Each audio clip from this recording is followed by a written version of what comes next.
আসসালামু আলাইকুম। Shamima's cooks corner আপনাদের স্বাগতম। আমি এখানে আজ নিয়ে এসেছি কচু চিংড়ি।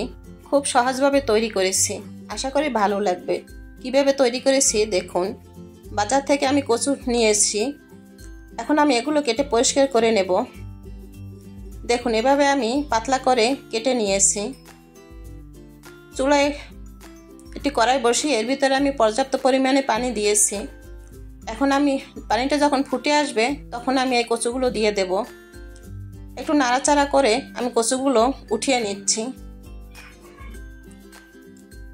ফ্রাই প্যানে আমি তেল দিয়েছি 1.5 কাপের মতো। এখন আমি এর ভিতরে কুচানো পেঁয়াজ দেব।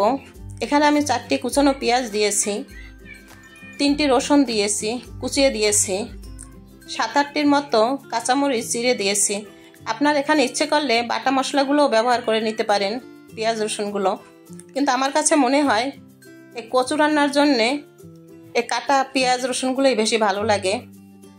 এজন্য আমি কেটে এগুলো কুচি করে দিয়েছি, ভালো করে ভেজে নিলাম। এখন আমি এর ভিতরে চিংড়ি মাছ দিয়েছি।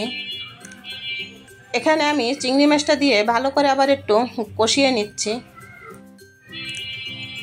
কিছু সময় কষানোর পরে এখন আমি এর ভিতরে আধা কাপের মতো পানি দিয়ে দেব। পানিটা দিয়ে ভালো করে আবার একটু মিশিয়ে নিচ্ছি। এখন আমি এর ভিতরে হলুদের গুঁড়ো দেব 1 চামচের মতো, লবণ দিচ্ছি স্বাদ মতো। ভালো করে আবার একটু নেড়েচেড়ে নিচ্ছি। কিছু সময় নেড়েচেড়ে দেওয়ার পরে এখন আমি এর ভিতরে শুকনো মরিচ দেব। এখানে আমি 1 চামচের মতো শুকনো মরিচ দিয়ে দিয়েছি। ধনিয়ার গুঁড়ো দিয়ে দিলাম 1 চামচের মতো। ভালো করে এখন মশলাটার সাথে মিশিয়ে নেব।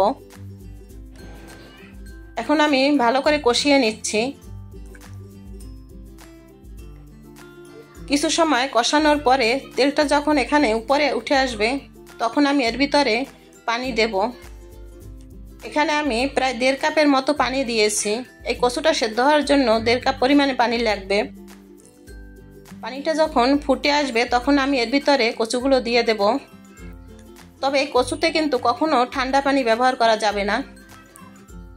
এভাবে আমি সবগুলো কচু দিয়ে দিচ্ছি। দেওয়ার পরে এখন আমি একটি ঢাকনা দিয়ে ঢেকে রাখবো। যতক্ষণ না সেদ্ধ হয়ে যায় ততক্ষণ ঢেকে রাখবো। ঢাকনাটা তুলে নিলাম।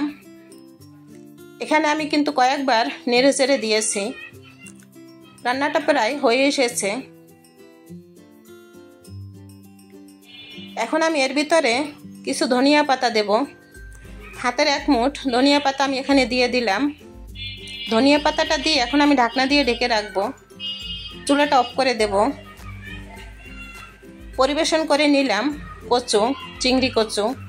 দেখুন এভাবে যদি একবার রান্না করে নিতে পারেন দেখবেন খুব মজার হয়।